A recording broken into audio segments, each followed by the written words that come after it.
በአሁኑ ጊዜ ዕድሜያቸው ከ60 በላይ የሆኑ ከ80 ሚሊዮን በላይ ኢትዮጵያውያን በአንጀታቸው ውስጥ ጎጂ ባክቴሪያዎችን ተሸክመው ይንቀሳቀሳሉ። እነዚህ ባክቴሪያዎች ዝም ብለው የተቀመጡ አይደሉም። ጉልበትዎን ያዳክማሉ፣ እንቅልፍዎን ያዛባሉ፣ መገጣጠሚያዎትን ያሳብጣሉ፣ እንዲሁም ከትክክለኛ ዕድሜዎ በላይ ለ10 ዓመታት ያህል ያረጁ እንዲመስሉ ያደርገውታል። ነገር ግን የበለጠ የሚያስደነግጠው ነገር በየጠዋቱ የሚወጧቸው ውድ የፕሮባዮቲክ እንክብሎች እውነተኛውን ችግር በፍጹም አይነኩትም። እንዲያውም አንዳንዶቹ ሁኔታውን የበለጠ ሊያባብሱት ይችላሉ። ምክንያቱ ደግሞ እስካሁን ከተነገሩት ነገር ሁሉ የሚቃረን ነው። በብዛት በኩሽና ውስጥ የሚገኝ አንድ ቀላልና ተፈጥሯዊ ቅመም በገበያ ላይ ከሚገኙ ማንኛውም ፕሮባዮቲክስ ይልቅ ጎጂ ባክቴሪያዎችን ከአንጀቶ በፍጥነት ማጽዳት ቢችልስ? ነገ ጠዋት ያለምንም የሆድ መነፋት፣ ያለምንም የመረበሽ ስሜትና ከቁርስ በኋላ ወዲያውኑ ወደ መጸዳጃ ቤት የመሮጥ ችግር ሳይኖር በሰላም ስትነሱ አስቡት። ይህ ቅመም ምንድን ነው? ሐኪሞች ለምን አልነገሩኝም? በእነዚህ ሁሉ ዓመታት በፕሮባዮቲክስ እንክብል ላይ ለምን ገንዘቤን አባከንኩ ብለው ሊጠይቁ ይችላሉ። ለእነዚህ ጥያቄዎች በሙሉ መልሱ በዚህ ቪዲዮ ውስጥ ይቀርባል። ዛሬ ከአነስተኛ እስከ ከፍተኛ ደረጃ ውጤታማ የሆኑ 6 ተአምረኛ የአንጀት ማጽጃ ቅመሞችን እናያለን። በዚህም የትኞቹ በትክክል ውጤት እንደሚያመጡና የትኞቹ ደግሞ ገንዘቦን ብቻ እንደሚያባክኑ በትክክል ይገነዘባሉ። በዚህ ዝርዝር ውስጥ አንደኛ ደረጃ ላይ የተቀመጠው ቅመም በቅርብ የተደረገ ጥናት እንደሚያሳየው በአንድ ሳምንት ውስጥ ብቻ 74% የሚሆነውን ጎጂ የአንጀት ባክቴሪያ ያጠፋል። ምናልባትም አሁን በኩሽናው ውስጥ ይገኛል። ነገር ግን እርስዎ እየተጠቀሙ ያሉት ሙሉ በሙሉ በተሳሳተ መንገድ ሊሆን ይችላል። ትምህርቱን ከመጀመራችን በፊት ይህ አስፈላጊ መረጃ ለብዙዎች እንዲደርስ ቪዲዮውን ላይክ እና ሼር በማድረግ ጀምሩ። ለቻናሉ አዲስ ከሆናችሁ ሰብስክራይብ በማድረግ የደወል ምልክቷን ይጫኑ። እንዲሁም አሁን ዕድሜያችሁ ስንት እንደሆነና ቪዲዮውን ከየት ሀገር ሆናችሁ እያያችሁት እንደሆነ ኮሜንት ላይ አጋሩኝ። አሁን በቀጥታ ቁጥር 6 ላይ እንለፍ። እሱም ጥሬ ነጭ ሽንኩርት ከማር ጋር ነው። ነጭ ሽንኩርት የተፈጥሮ አንቲባዮቲክ በመባል የሚወሰድበት እውነተኛ ሳይንሳዊ ምክንያት አለው። ምክንያቱም አሊሲን የተባለ ጎጂ ባክቴሪያዎችን ጠራርጎ የሚያጠፋ ኃይለኛ የሰልፈር ውህድ ይዟል። ጆርናል ኦፍ አንቲማይክሮቢያል ኬሞቴራፒ ላይ የታተመ ጥናት እንደሚያሳየው አሊሲን በ4 ሳምንታት ውስጥ ብቻ የአንጀት በሽታ አምጪ ተዋሲያንን በ12% ገደማ ይቀንሳል። ነገር ግን ትልቁ ችግር እዚህ ጋር ነው። አሊሲን ቶሎ የሚበታተን ውህድ በመሆኑ ነጭ ሽንኩርቱ በተፈጨ በአንድ ሰዓት ውስጥ የመበስበስ ዕድሉ ከፍተኛ ነው። በመሆኑም አብዛኞቹ ጎጂ ባክቴሪያዎች ወደሚኖሩበት የታችኛው የአንጀት ክፍሎ ወርዶ እስከሚደርስ ድረስ አብዛኛው ንጥረ ነገር ባክቴሪያ የማጥፋት ኃይሉን ያጣል። ነገር ግን ከእሱ ጋር የሚወሰደው ማር ጠቃሚ ባክቴሪያዎችን የሚመግቡ ፕሮባዮቲክስ ይጨምራል። ነገር ግን በገበያ ላይ ያለው አብዛኛው ማር ሐሰተኛ ነው። የተረጋገጠና ተፈጥሯዊ ማር ካልገዙ በስተቀር ውድ ለሆነ ስኳር በከንቱ ገንዘቦን እንዳያባክኑ። አጠቃቀሙም አንድ ፍሬ ጥሬ ነጭ ሽንኩርት በደንብ ይጨቅጭቁት፣ ነገር ግን ወዲያውኑ እንዳይመገቡት። አሊሲን የተባለው መድኃኒትነት ያለው ውህድ እንዲነቃቃና ሙሉ ኃይሉን እንዲያወጣ ከመመገበው በፊት ለ10 ደቂቃ ያህል አየር ላይ እንዲቆይ አድርጉ። ከ10 ደቂቃ በኋላ ከአንድ የሻይ ማንኪያ ትክክለኛ ማር ጋር ደባልቀው ከቁርስ በፊት ይውሰዱት። ቁጥር 5 የቅርንፉድና የቀረፋ ሻይ። ቅርንፉድ ይጅኖል የተባለ በተፈጥሮ እጅግ ኃይለኛ ከሆኑ የባክቴሪያ ማጥፊያዎች አንዱ ንጥረ ነገር ይዟል። ከሱ ጋር የሚጣመረው ቀረፋ ደግሞ ሲናማልዳሃድ ይጨምራል። ይህ ውህድ ጎጂ ባክቴሪያዎች እርስ በርስ ተገናኝተው ተከላካይ የባዮፊልም ሽፋናቸውን እንዳይገነቡ የመልእክት ልውውጥ መስመራቸውን ይበጥሰዋል። ጥናቶች እንደሚያሳዩት ይህ ቅልቅል በ3 ሳምንታት ውስጥ ብቻ ጎጂ የአንጀት ተዋሲያንን በ18% ገደማ ቀንሷል። እንዴት እንጠቀመው ካላችሁኝ፣ ግማሽ ሻይ ማንኪያ የተፈጨ ቅርንፉድና 1 ሻይ ማንኪያ የቀረፋ ዱቄት በሚፈላ ውሃ ውስጥ አድርገው ለ8 ደቂቃ ያህል በደንብ ያፍሉት። በመቀጠል በጥንቃቄ አጥለው ለብ ባለ መልኩ ይጠጡት። ነገር ግን አንጀቶን እንዳያቃጥለው ትንሽ በረድ ካለ በኋላ ይጠጡት። ቁጥር 4 ዝንጅብል ከአፕል ሳይደር ቬኒጋር ጋር። አብዛኛው ሰው ዝንጅብልን ለትውከትና ለሆድ መረበሽ፣ አፕል ሳይደር ቬኒጋርን ደግሞ ለክብደት መቀነስ ብቻ እንደሚጠቅም ያስባል። ነገር ግን ሁለቱ አንድ ላይ ሲቀላቀሉ እጅግ ያልተጠበቀና ኃይለኛ የጤና ሚስጥር ይፈጥራሉ። ዝንጅብል ጂንጅሮልስ እና ቮጋኦልስ የተባሉ ኃይለኛ ንጥረ ነገሮችን ይዟል። እነዚህ ንጥረ ነገሮች ጎጂ ባክቴሪያዎችን ቀጥታ ከማጥፋት ባለፈ የምግብ መፈጨትንና የሜታቦሊዝም ስርዓቶን ያፋጥኑታል።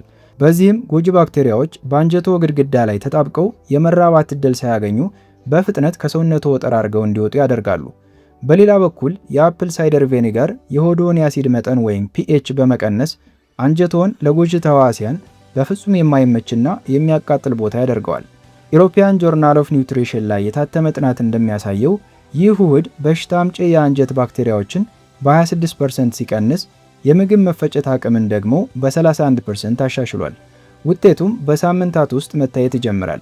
በሁለተኛው ቀን ላይ ከምግብ በኋላ የሚፈጠረው ደስ የማይል የሆድ ስሜት፣ ጋዝና ድምፅ ማውጣት መረጋጋት ይጀምራል።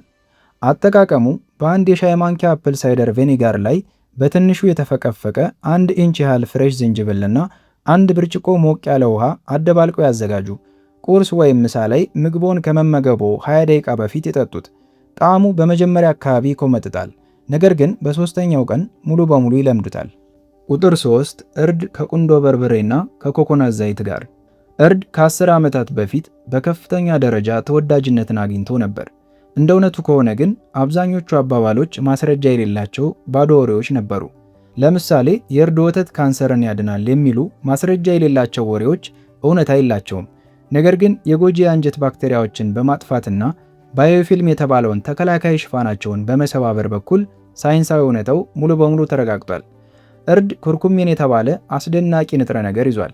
ይህ ንጥረ ነገር ጎጂ ባክቴሪያዎችን ቀጥታ ከማጥፋት ባለፈ ተከላካይ ሽፋናቸውን ለመገንባት የሚጠቀሙበትን ኢንዛይም በማገድ ባዮፊልሙን ከውስጥ ያፈርሰዋል። ነገር ግን ትልቁ ሚስጥር እዚህ ጋር ነው።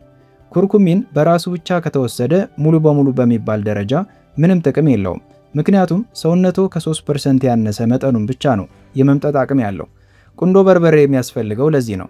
በቁንዶ በርበሬ ውስጥ የሚገኘው ፓይፐሪን የተባለው ንጥረ ነገር ሰውነታችን እርዱን አሟምቶና አጣርቶ የመጠቀም አቅሙን በ20 እጥፍ ያሳድገዋል። የኮኮናት ዘይት ደግሞ ኩርኩሚን በስብ የሚሟሟ በመሆኑ በቂ ስብ ከሌለ ምንም ሳይጠቅሙ በሰውነቶ አልፎ ይወጣል።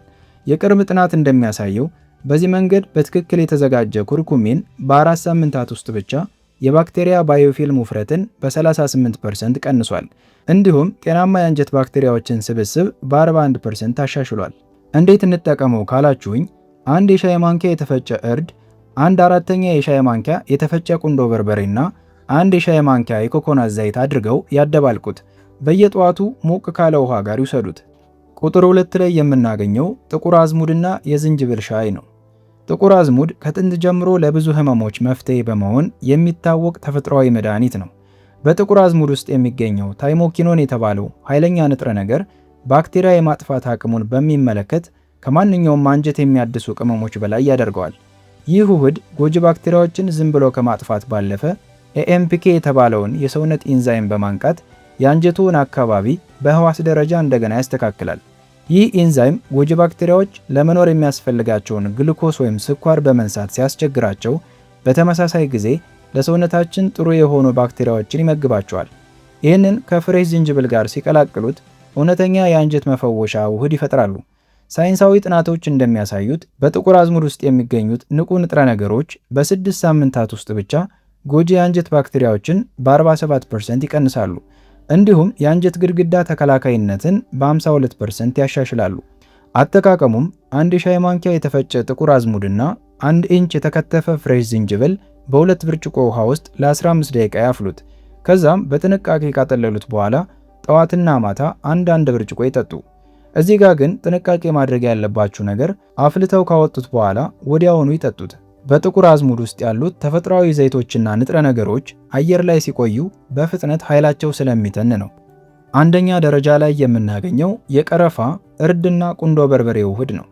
ይህ እስካሁን በሳይንስ ከተመዘገቡት ጎጂ የአንጀት ባክቴሪያዎችን ጠራርጎ ለማስወጣት እጅግ ውጤታማ የሆነው ቁጥር 1 ተፈጥሯዊ ውህድ ነው። ለብቻው በከፍተኛ ደረጃ ላይ የተቀመጠበት ሳይንሳዊ ምክንያት አለው። የቀረፋ ሲናማልዲሃይድ የባክቴሪያዎችን ባዮፊልም ተከላካይ ሽፋን ከውጭ በኩል ያማሟል። የእርድ ኩርኩሚን ደግሞ ከውስጥ በኩል ያፈርሰዋል። የቁንዶ በርበሬ ፓይፐሪን የሁለቱንም ውህዶች የሰውነት የመምጠጥ አቅምን በ20 እጥፍ ያሳድገዋል። አንድ ላይ ሲሆኑ ጎጂ ባክቴሪያዎችን በተመሳሳይ ጊዜ ከየአቅጣጫው ይደመሰሳቸዋል። ምንም አይነት የባክቴሪያ ዝርያ ይህንን ጥቃት የመቋቋም አቅም የለውም፣ ምክንያቱም ከሁሉም አቅጣጫ በአንድ ጊዜ ጥቃት ስለሚሰነዘርበት ነው።